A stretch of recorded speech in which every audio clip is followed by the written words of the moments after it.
दोस्तों नमस्कार। मैं आपका दोस्त सुनील कालवा एक बार फिर हाजिर हूं आप सभी के सामने एक नया वीडियो लेकर।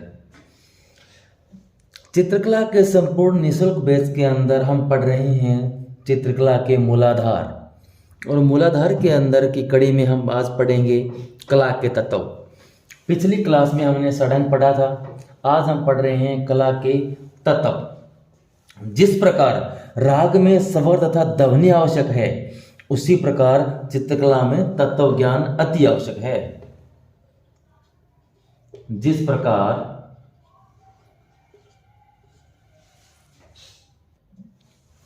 राग में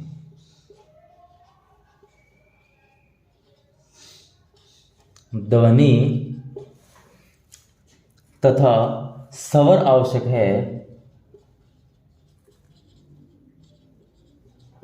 है उसी प्रकार चित्र रचना में या चित्रकला में तत्व अति आवश्यक है। यानी राग का ज्ञान होने के लिए इसमें ध्वनि और स्वर का होना आवश्यक है, उसी प्रकार चित्रकला में भी तत्वों की ज्ञान आवश्यक है, तत्व जो है अति आवश्यक है।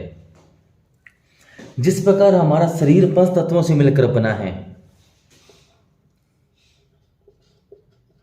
जिस प्रकार हमारा शरीर पांच तत्वों से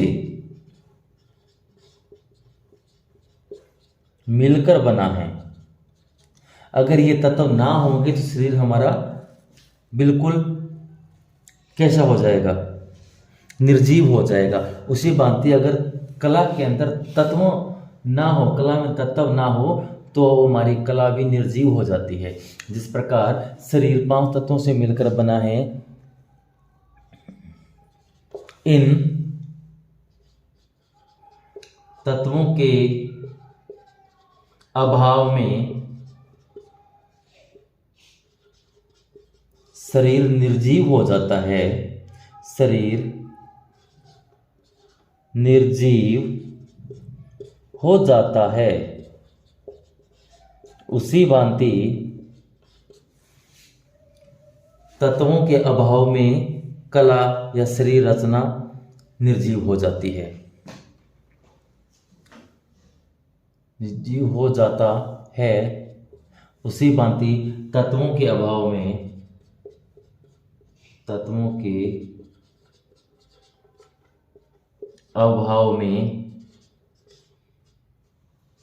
चित्र भी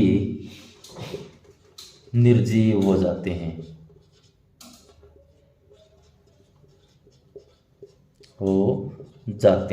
तो इस तरह हमारी जो चित्रकला है उसमें तत्वों का ज्ञान अति आवश्यक है। जब तक तत्वों का ज्ञान नहीं होगा तो कला हमारी कभी सफल नहीं हो पाती।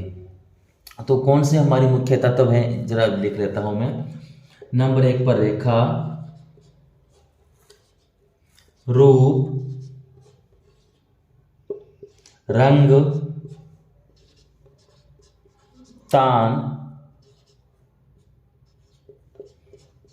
पोत, अंतराल। ये प्रमुख 6 तत्व है जो हमारे आवश्यक है। तो तत्वों की संख्या कितनी होगी? कुल 6।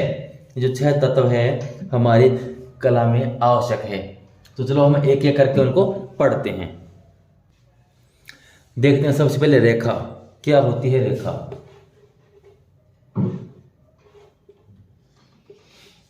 दो बिंदुओं के मध्य की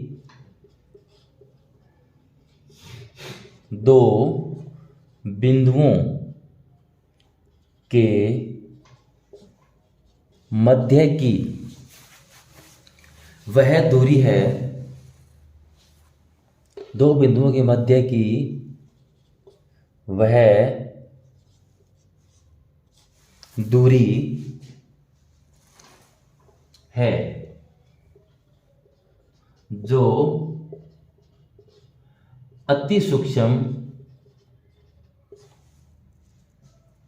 है, जो अति सूक्ष्म है, यानी दो बिंदुओं के मध्य की न्यूनतम दूरी रेखा है, दिशा निर्देश करती है तथा प्रवाह एवं भ्रम की अभिव्यक्ति करती है। दिशा निर्देश करती है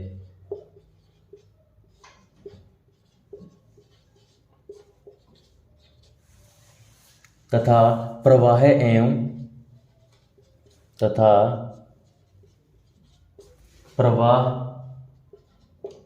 एवं भ्रम की अभिव्यक्ति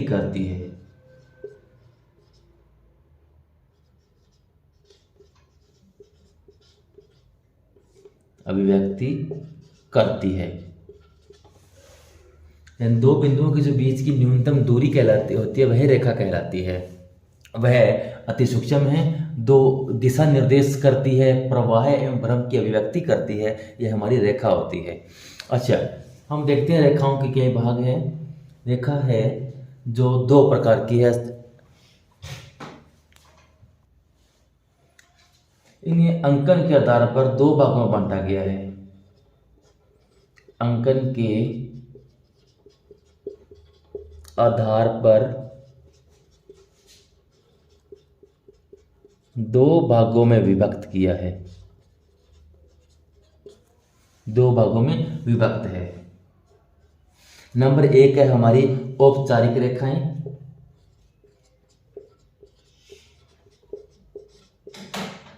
औपचारिक रेखा। औपचारिक रेखाएं कौन सी है? जो रेखाएं यंत्रों के माध्यम से खींची जाती है औपचारिक रेखाएं कहलाती है, जिसे हम यंत्रों यानी स्केल के माध्यम वगैरह से खींचते हैं। यंत्रों के माध्यम से खींचना,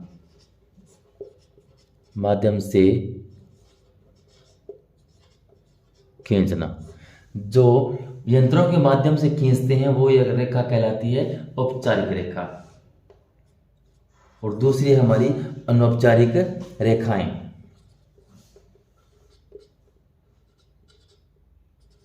अनौपचारिक रेखा। अनौपचारिक रेखाएं होती हैं जो हम स्वतंत्र रूप से खींचते हैं। हाथ से खींची गई स्वतंत्र रेखाएं जो है, हाथ से खींची गई स्वतंत्र रेखाएं, ये कहलाती है हमारी अनौपचारिक रेखाएं। तो अंकन के आधार पर रेखाओं को हमने दो भागों में बांटा है। अब देखते हैं रेखाएं कुल होती कितनी हैं।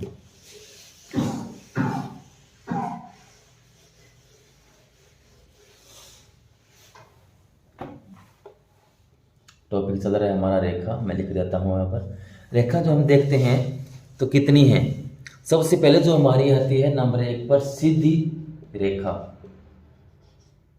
सीधी, या इसको हम कह सकते हैं खड़ी या लंबवत रेखा। सीधी, खड़ी या लंबवत रेखा।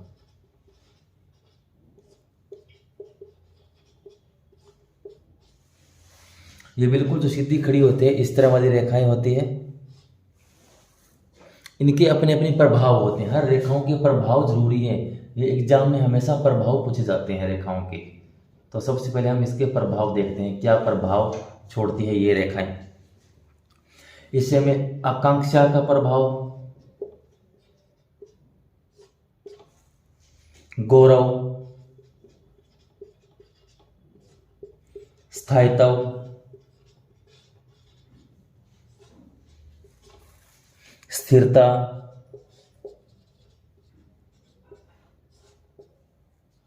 धैर्य आदि प्रभाव नजर आते हैं। यानी हम जब सीधी रेखाएं खींचते हैं या इस तरह के चित्र बनाते हैं जिसके अंदर स्थिरता दिखानी है, धैर्य दिखाना है, स्थायित्व दिखाना है, तब वहां पर अधिकतम सीधी रेखाओं का, सीधी खड़ी रेखाओं का प्रयोग किया जाता है। उसके बाद है हमारी क्षैतिज रेखा।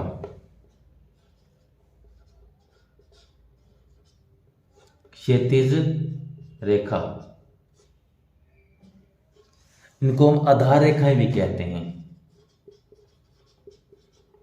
आधार रेखा कहलाती है, ये आधार रेखा होती है। यह रेखा जो है आधार रेखा होती है। ये इस तरह रेखाएं जो खींची जाती है उन्हें हम क्षैतिज रेखा कहते हैं। इनके प्रभाव देखते हैं हम। ये रेखाओं के प्रश्न इसी तरह एग्जाम में आते हैं अधिकतम, कि रेखाएं दे दी जाती है, इनका प्रभाव पूछ लिया जाता है कि निम्न में से कौन सा प्रभाव क्षैतिज रेखा का है, आकांक्षा का कौन सा प्रभाव है। इस तरह प्रकार के प्रश्न पूछे जाते हैं। तो क्षैतिज रेखाओं से हमें विश्राम नजर आता है, विश्राम का प्रभाव नजर आता है हमें, मानसिक शांति, संतुलन,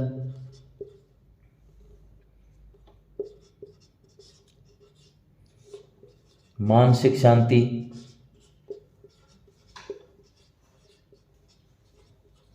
संतुलन, स्थिरता,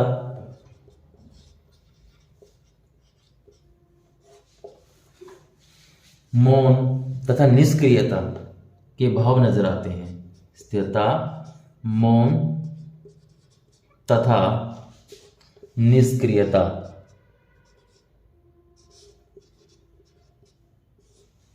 इस तरह के भाव हमें इसमें से नजर आते हैं। निष्क्रियता, तो कुछ भाव जो हम देखेंगे, एक दो इनके प्रभाव सेम नजर आएंगे, लेकिन यहाँ स्थिर, दोनों में स्थिरता का भाव नजर होता है। ये रेखा स्थिर होती है, ये भी स्थिर है, लेकिन मुख्यतः यहाँ ध्यान देना, यहाँ पर आकांक्षा, गौरव, स्थायित्व, यहाँ भी इसका अलग हो गया, विश्राम, मानसिक शांति। ये कुछ एक अलग होंगे जो एग्जाम में मुख्यतः पूछे जाते हैं। तीसरा ये रेखा है हमारी कर्णवत रेखा। कर्णवत रेखा, कर्णवत रेखाएं जो इस प्रकार तिरछी खींची जाती है वो वाली कर्णवत रेखाएं कहलाती है। इनका जो प्रभाव है वह व्याकुलता दर्शाता है। व्याकुलता, तीव्रता, उत्तेजना, तीव्रता, उत्तेजना एवं नाटकीयता प्रभाव लिए होती है ये रेखाएं, एवं नाटकीयता, यानी जिस चित्र के अंदर हम देखते हैं तिरछी रेखाएं होती है वहां हमें तीव्रता नजर आती है, उत्तेजना या व्याकुलता नजर आती है किसी काम के प्रति एकदम से, यानी वो कर्णवत रेखाएं वहां पर इस्तेमाल की जाती है।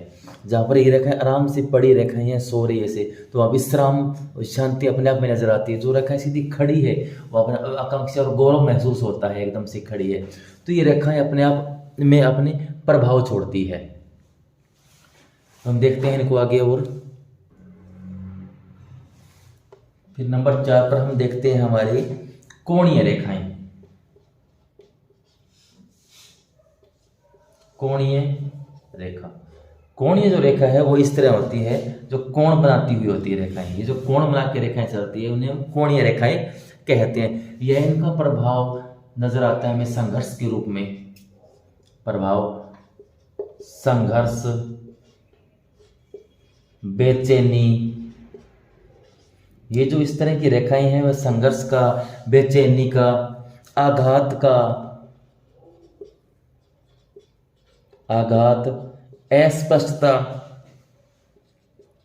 अस्पष्टता, व्याकुलता का प्रभाव लिए होती है।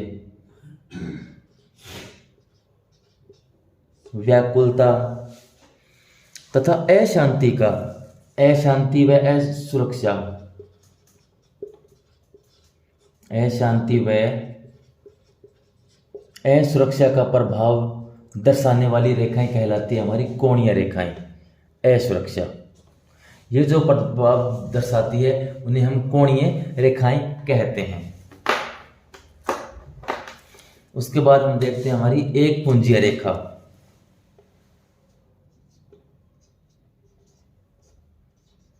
एक पुंजीय रेखा, एक पुंजीय रेखा हमारी इस प्रकार होती है जो एक ही जगह से कई दिशाओं में निकलती है, उन्हें हम एक पुंजीय रेखा कहते हैं। ये जो रेखाएं हैं ये अपने कुछ अलग प्रभाव छोड़ती है। शोभा का प्रभाव, शोभा,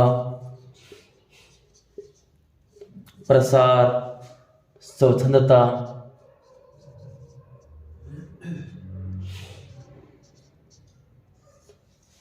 शोभा, प्रसार, स्वच्छंदता, लिप्तता,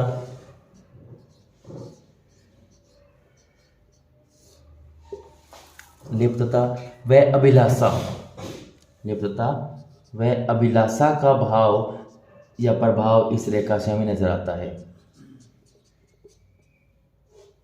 प्रसार हम इस तरह देखते हैं, शोभा प्रसार यानी जब कोई घास फूस जड़ी पौधे वगैरह बनते हैं तो वह एक ही रेखाओं से यूँ अलग अलग दिशाओं में निकलते हैं, तो उसके प्रसार है, स्वच्छंद है, अपने आप में फैली हुई है। तो इस तरह के जो प्रभाव है एक पुंजीय रेखाओं से हमें नजर आते हैं। अब देखते हैं नंबर 6 पर हमारी चक्राकार रेखा। चक्राकार रेखा जो हमेशा एक चक्र की तरह घूमती है, ये हमारी चक्राकार रेखा कहलाती है। इसके प्रभाव हमें गति के रूप में नजर आते हैं। प्रभाव जो है इसके अंदर हमें गति नजर आती है, गति, उत्तेजना,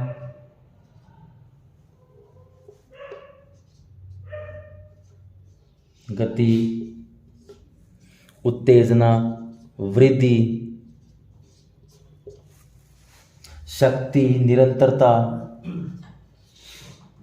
शक्ति, निरंतरता व पूर्णता नजर आती है। निरंतरता व पूर्णता के भाव नजर आती हैं हमें इस रेखा में से। अब देखते हैं प्रवाही रेखा।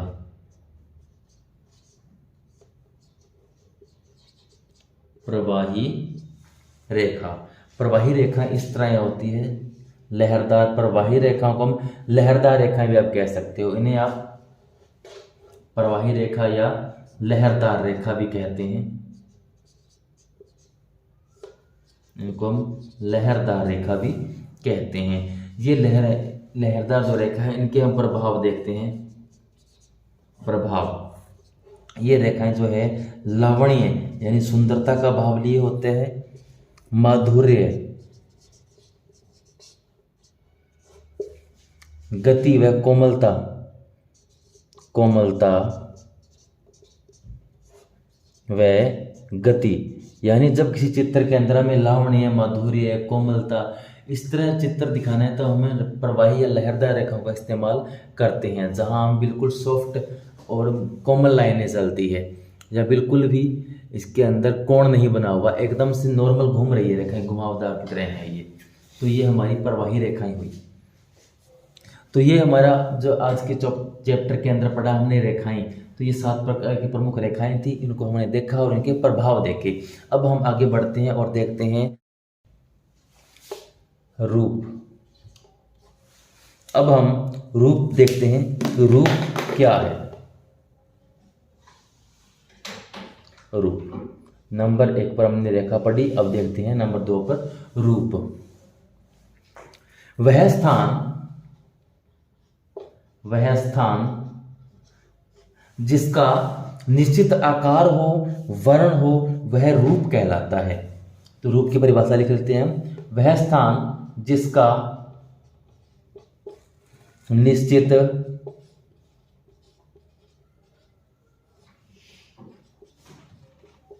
आकार हो तथा रंग हो, वह रूप कहलाता है। यानी कोई भी ऐसा वस्तु, ऐसा स्थान जिसका एक आकार होता है, उसका कोई रंग होता है, वही रूप होता है, वही रूप कहलाता है, रूप कहलाता है। रूप कई प्रकार के हैं। नंबर देखते हैं नियमित। नंबर ए पर नियमित। नियमित या इसको सममित भी कहते हैं। नियमित या सममित, यानी जिसके एक समान दो भाग हो। सममित कौन सा हुआ? जिसके एक समान दो भाग हो, वह नियमित या सममित भाग है। जैसे कि वृत्त, आयत, त्रिभुज, वृत्त, आयत, त्रिभुज आदि जो ज्यामितिक आकृतियां हैं, आदि ज्यामितीय आकृतियां जो है, ज्यामितीय आकृतियां सभी की सभी नियमित या सममित है। इसके अंदर आप गिलास भी शामिल कर सकते हो, यानी जैसे वृत्त है आपका इस तरह बना हुआ है, या ऐसा वर्ग बना है, आयत बना है, या आप इस तरह गिलास भी बना अगर है इसके अंदर, इनको ये कहता है अगर दो एक भागों में से, जैसे वृत्त को हम बीच में से काटेंगे, दो भागों में हो गया।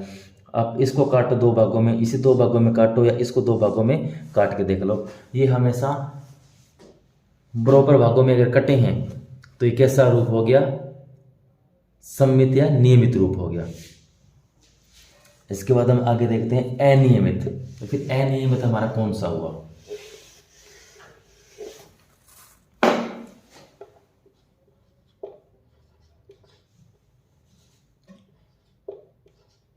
अनियमित, अनियमित कह लो, इसको असममित भी कहते हैं।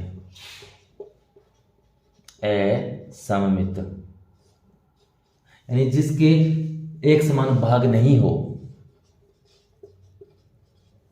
जिसके एक समान दो भाग नहीं होते, वो अनियमित है। जिसके एक समान दो भाग ना हो, जिसके एक समान दो भाग ना हो, वो कौन सा हुआ? असममित या अनियमित हुआ। ठीक है, वो प्रकृति निर्मित वस्तु होती है। ये आकार जो है, ये आकार प्रकृति निर्मित होते हैं, प्रकृति निर्मित होते हैं। ये जो आकार है प्रकृति द्वारा निर्मित होते हैं। जिस तरह आप इन्हें देख सकते हो, इसे प्रेरणा लेकर कुछ मनुष्य निर्मित भी होते हैं, और इन्हीं से प्रेरणा लेकर कुछ मनुष्य भी बनाते हैं, और इनसे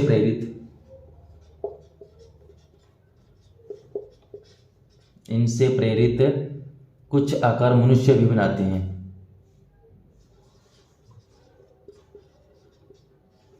कुछ आकार मनुष्य भी बनाते हैं। तो इसके अंदर देखते हैं कौन कौन से आकार होते हैं। जैसे कि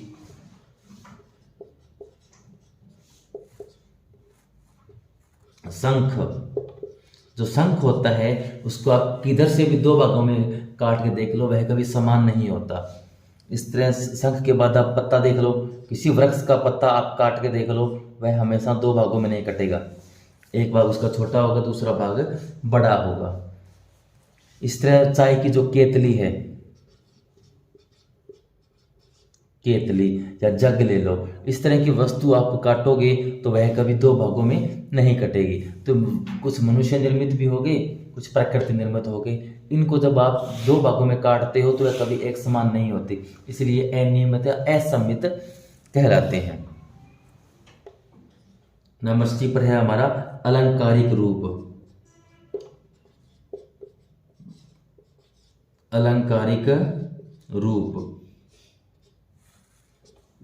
वे रूप जो अधिक आकर्षित होते हैं, अलंकारिक रूप कहलाते हैं। वे रूप जो अधिक आकर्षक होते हैं, अधिक आकर्षित होते हैं।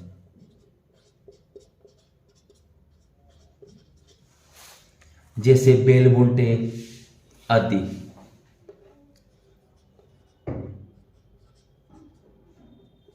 जैसे बेल बूंटे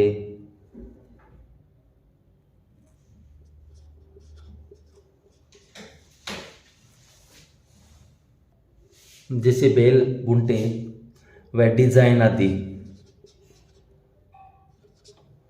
डिजाइन, ये डिजाइन वगैरह जो बने होते हैं, बेल बूंटे बने, ये अलंकारिक है, ये काफ़ी आकर्षित होते हैं, तो ये हमारे अलंकारिक रूप हुए। उसके बाद हम देखते हैं डी भाग पर नंबर 4 पर प्राकृतिक रूप। प्राकृतिक रूप, प्राकृतिक रूप में प्रकृति में जो जैसा है वैसा ही बनाना। प्रकृति में जैसा है वैसा ही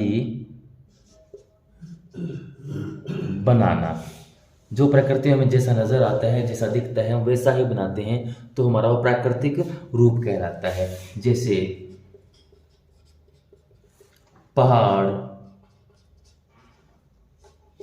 पेड़ पौधे, पहाड़, पेड़, झरने आदि। पेड़, झरने आदि, ये जो है हमारा प्राकृतिक रूप है। और इसी रूप का एक 5वां भाग और है, जिसको नाम दिया गया है यहाँ पर सूक्ष्म रूप। सूक्ष्म रूप, यह जो रूप है कलाकार की कल्पनाओं से जन्म लेते हैं। कलाकार अपनी इच्छा से एक नया रूप निर्धारित करते हैं, जिसको हम सूक्ष्म रूप कहते हैं। कलाकार की कल्पना से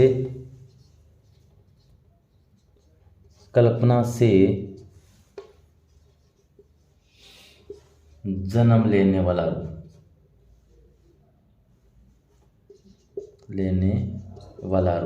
यानी जो कलाकार की कल्पना से, कलाकार अपनी कल्पना के माध्यम से एक नया रूप क्रिएट करता है, नया रूप बनाता है, जिसको हम सूक्ष्म रूप कहते हैं। तो ये थे आज के टॉपिक, जिसमें हमने रेखा पढ़ी और रूप पढ़े। ये चैप्टर ज़्यादा लंबा हो रहा है, इसके लिए आगे जो नेक्स्ट है हम अगली क्लास में करेंगे। कल हम पढ़ेंगे रंग।